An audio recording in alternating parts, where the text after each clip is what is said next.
6장 1절에서 15절 말씀을 가지고 산으로 가시니라 라는 말씀 제목으로 하나님의 말씀을 선포하겠습니다. 여러분, 혹시 여러분들은 산에 올라가시는 등산을 좋아하시나요? 저는 어린 시절부터 이 정선 옆에 평창에서 살아서 그런지 앞을 봐도 산, 뒤를 봐도 산, 계속 산만 있어서 어린 시절에는 별로 산을 좋아하지 않았습니다. 그런데 학업으로 인해서 이 고향을 떠나고 도시로 가서 지내면서 그리고 또 사역을 하면서 산을 볼 기회들이 그렇게 많지 않다 보니까 어느 순간부터인가 등산하는 것들이 참 귀하게 여겨지고 이 등산이라는 이 운동이 참 좋구나, 건강적으로도 그렇고 심리적으로도 그렇고 참 회복이 되는구나 라는 것을 많이 느낀 적이 있습니다. 돈을 들이지 않아도 자연을 느끼면서 운동할 수 있는 등산 사람들이 참 좋아합니다. 그래서 요즘은 사람들이 코로나가 심하니까 다 어디로 가냐? 산으로 막 들로 이런 데로 간다고 하더라고요. 근데 여러분, 등산을 하려면요, 어느 산을 오를 것인지를 먼저 정해야 하고요, 어떤 코스를 타고 올라야 될 것인지도 정해야 합니다. 그냥 무턱대고 산을 오른다고 오를 수 있는 게 아니기 때문에 그래요. 제가 이 설교의 처음부터 왜 산 이야기를 하냐면, 오늘 읽은 본문에서 예수님도 어디를 가셨습니까? 산으로 가셨다라고 성경은 우리에게 고백하고 있기 때문에 그래요.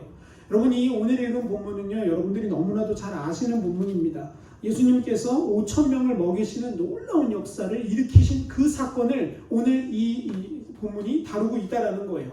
여러분, 이 기적이 우리가 생각하기엔 별로 그냥 읽고 지나가기에 쉬운 구절인데요, 사실은 이 성서학자들의 말에 따르면 남자만 5,000명이고 여자까지 다 합치면 2만 명가량의 사람이 그곳에 있었다고 합니다. 근데 그 중에서 예수님께서 물고기 2마리와 오병이어로 떡 5개로 그 모든 사람들을 먹이시는 기적을 베풉니다. 그 기적을 경험하고 나니까요, 사람들이 어떤 반응을 보이냐 하면요, 이제 예수님을 왕으로 삼고자 하는 거예요. 여러분, 여기서 우리의 믿음의 수준을 볼 수 있는 거예요. 여러분, 예수님을 보는 사람들의 대부분의 사람들은 예수님을 어떤 사람으로 보냐면 우리의 먹을 것 채워주고 우리의 입을 것 채워주고 우리의 삶의 왕으로 오셔서 우리를 통치하시는, 마치 정치인 정도로 생각을 한다라는 거예요. 여러분, 얼마나 큰 인기가 있었냐면요, 이 당시 예수님은 우리의 젊은이들의 말로 슈퍼스타였어요. 젊은 30세 가량의 젊은 남자가 기적들을 베풀기 시작하고요, 막 죽은 자를 살리고요, 막 먹을 것을 만들어내니까 모든 사람들의 스포트라이트를 받으며 성공이 보장되었던 사람이 바로 예수였습니다. 이제 그대로 정치권에 진출만 하면 밀어주는 사람이 생길 거고 그 자기를 따르는 추종자들이 생길 수 있는 그런 사람이 바로 예수님이었어요. 그런데 예수님께서 이 앞에 보장되어져 있는 부귀 영화를 버리시고 어디로 가시냐면 산으로 올라가십니다. 성공을 버리고 어디로 가시냐면 산으로 가신다라는 거예요. 여러분, 저는 이 본문을 묵상하면서 왜 하필 산으로 가셨을까? 예수님이 가신 산은 어디일까? 이런 것들이 궁금해지었습니다. 여러분, 성경에서는요, 산에 관한 이야기가 여러 군데에서 나옵니다. 하나님이 당신의 종 모세를 어디서 만나셨습니까? 호렙 산에서 만나주셨어요. 여러분, 예수님께서는 그의 제자를 데리고 어디로 가셨나요? 변화산에 가셔서 자신의 변화된 모습을 보여주셨다는 거예요. 그리고 이제 마가복음 13장에 보시면 예수님께서 말세를 살아가는 사람들에게 권면하실 때 이렇게 권면을 하세요. 마가복음 13장 14절은 이렇게 고백합니다. 멸망에 가증한 것이 서지 못할 곳에 선 것을 너희가 보거든 그때의 유대에 있는 자들은 어디로 도망가라고요? 산으로 도망할지어다 라고 말하고 있어요. 여러분, 이렇게 성경에서는요, 산에 관한 이야기들이 굉장히 많이 나온다는 거예요. 근데 여러분, 조심해야 될 게 있습니다. 이 산에 대한 이야기를 이렇게 하다 보니까요, 누가 좋아하냐면 이단들이 좋아해요. 그래서 산을 어디로 정해요? 자기네 동네, 혹은 자기가 그 교주가 말하는 장소, 아니면 자기네 교회, 이렇게 그곳에 와야지만 구원을 받는다라고 말해서 수많은 사람들을 미혹하고 그들을 죽음으로 몰아갑니다. 얼마 전에도 은혜로 교회라는 신옥주 목사라는, 목사도 아니죠 사실은, 그 은혜로 교회라는 그 이단 단체에서 저기 남태평양 바다 한가운데의 섬이 예수님을 만날 수 있는 유일한 피난처다라고 광고를 하고 성도들을 거기로 400명이나 강제로 이주를 시켰습니다. 거기 가서 그들은요, 강제 노동을 해야 했고요, 자기 전 재산을 다 내어놓고 예수님 언제 오시나 기다리고 있었습니다. 근데 여러분, 예수님 오셨나요? 오시지 않았거든요. 여러분 이렇게 산에 대해서 오해를 하다 보니까 성경 말씀을 제대로 이해하지 못하고 그 말씀을 풀어내다 보니까 이런 이단들이 쓰기에 좋은 그런 구절이 되어 버렸다는 겁니다. 그러나 여러분 그렇게 잘못 예수님에 대해서 오해하면 우리도 신앙생활에 실패할 수가 있어요. 우리도 미신적인 신앙에 빠질 수가 있다는 거예요. 그래서 오늘은요, 그럼 성경에서 말하는 산은 어디인가를 좀 함께 말씀으로 좀 나누려고 합니다. 첫째는요, 성경에서 말하는 산은 어떤 곳입니까? 첫째는 하나님과의 만남이 일어나는 장소입니다. 여러분 성경을 잘 보면 성경에서 어떤 산이라고 지칭하는 그 대부분의 그 장소는 하나님이 임재하셨던 장소였습니다. 모세가 어디에서 십계명을 받나요? 시내 산에서 십계명을 받습니다. 떨기나무에 하나님이 임재하셨습니다. 그래서 그에게 뭐라고 말씀하시냐? 너는 내 발에서 신을 벗으라라고 말씀하셨어요. 모세는 산에서 하나님을 만났습니다. 여러분 사도 요한도 마찬가지의 경험을 똑같이 합니다. 사도 요한이 성령에 감동되어서 계시록을 쓰는 희대의 최고의 사도입니다. 그런데 그가 성령님을 따라서 어디로 가냐 하면 산으로 갔다라고 성경은 말해요. 요한계시록 21장 10절은 이렇게 고백합니다. 성령으로 나를 데리고 크고 높은 산으로 올라가 하나님께로부터 하늘에서 내려오는 거룩한 성 예루살렘을 보이시니라 라고 고백합니다. 여러분 사도 요한이 하나님이 사도 요한을 어디로 인도하세요? 높은 산으로 인도하세요. 그리고 그곳에서 하늘에서 내려오는 거룩한 성 예루살렘을 보고 기록하게 하신다는 거예요. 어떤 성서학자들은요, 이 요한이 봤던 이 산이 어디인가를 궁금해가지고 일평생을 그 산을 찾는 데 시간을 다 보내는 사람이 있어요. 그래서 어떤 사람은 이 산이다, 또 어떤 사람은 저 산이다, 그걸 가지고 왈가불가 싸웁니다. 여러분 근데 그거는 사실 별 의미 없는 행동이에요. 성경에서 말하는 산은요, 그 요한이 어디에서 봤다가 중요한 게 아니라 그 산이라는 것이 무엇을 상징하는가가 중요하다는 겁니다. 성경은 우리에게 뭐라고 말하냐?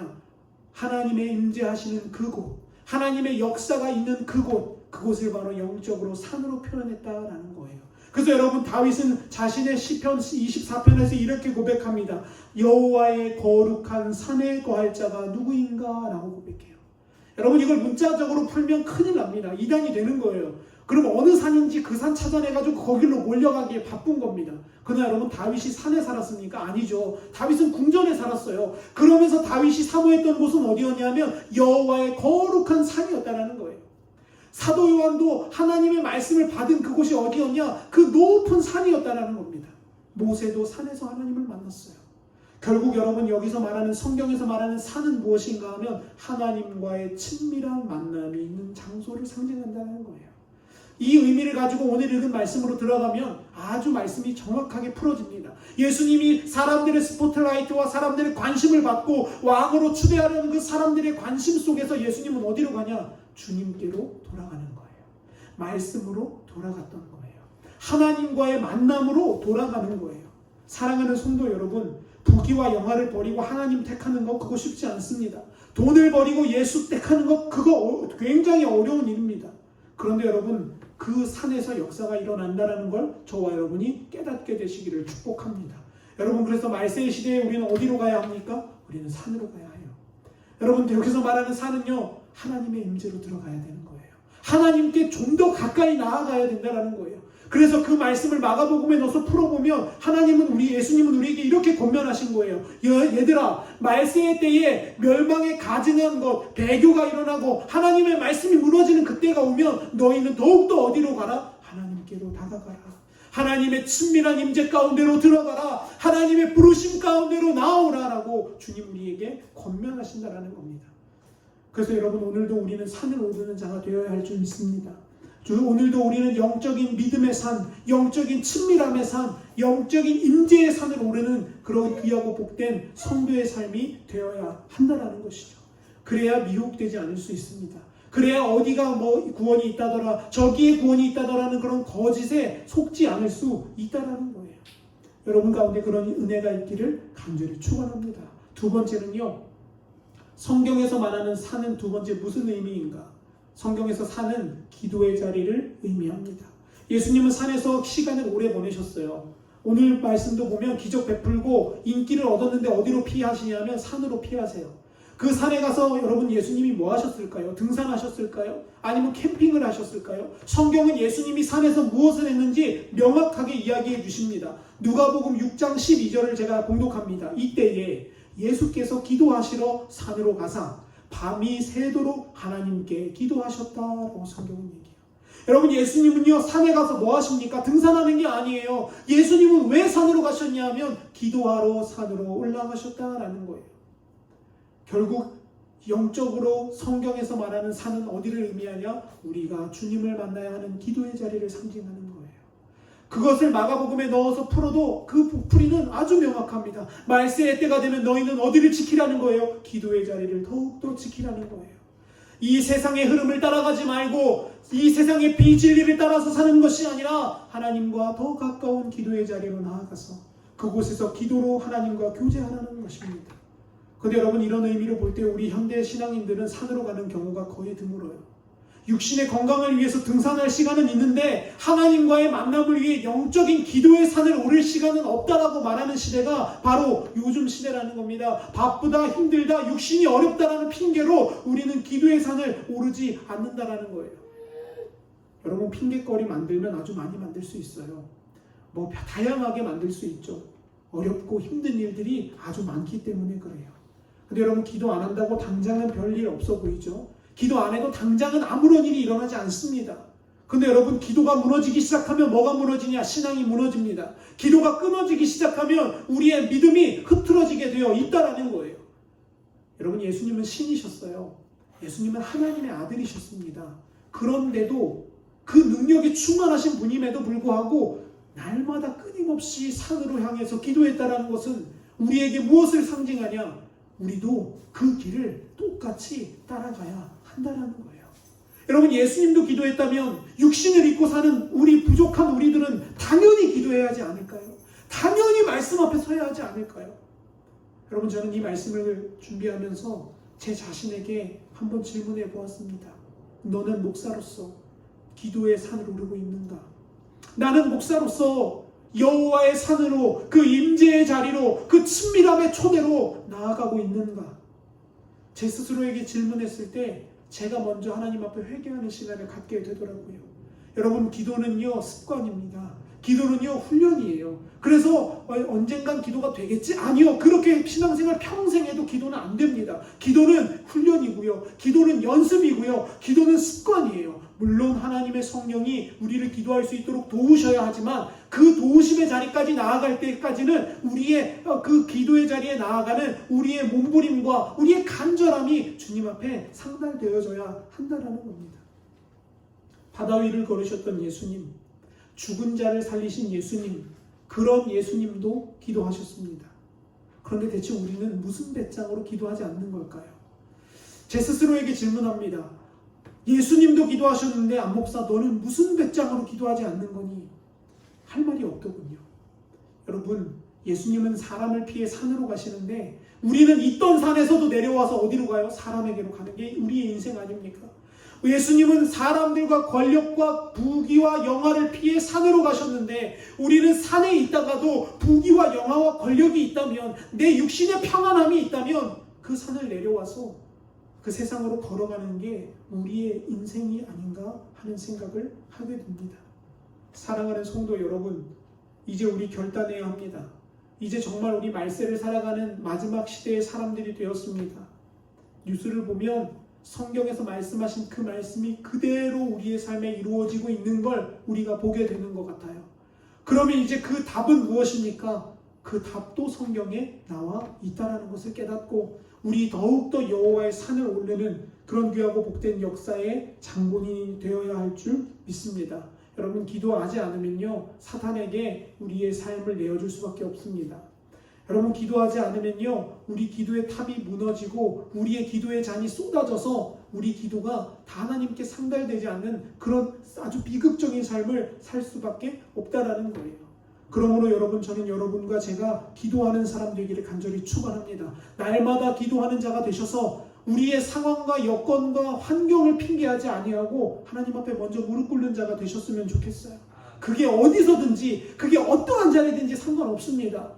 우리의 예배가 하나님을 받으시는 예배가 된다고 한다면, 우리의 기도가 임재의 기도가 된다고만 한다면 여러분이 어두운 세상, 이 힘겨운 세상 걱정할 것 없습니다. 주님이 우리를 보호하시고 지켜주실 것이기 때문에 그렇습니다. 말씀을 정리하겠습니다. 여러분, 예수님은요 오병이어의 기적을 일으킨 후에 산으로 올라가셨습니다. 여러분, 우리의 인생 가운데에도 기쁘고 슬픈 일들 많죠. 오병이어와 같은 일들도 있을 때가 있고요. 때로는요 나사로가 죽었던 것과 같은 그런 낭망하고 좌절할 수밖에 없는 상황이 우리에게 다가올 때도 있습니다. 그러나 그때마다 주님이 하셨던 행동은 무엇이냐? 산으로 가셨다라는 거예요. 여러분, 뉴스를 보면서 세상의 삶을 보면서 저는 깨닫습니다. 우리 지금 점점 더 산으로 가야 할 때가 가까이 오고 있다는 것을요. 우리 점점 더 하나님의 임재로 나아가야 하는 그 발걸음을 재촉해야 될 때가 오고 있다는 것을요.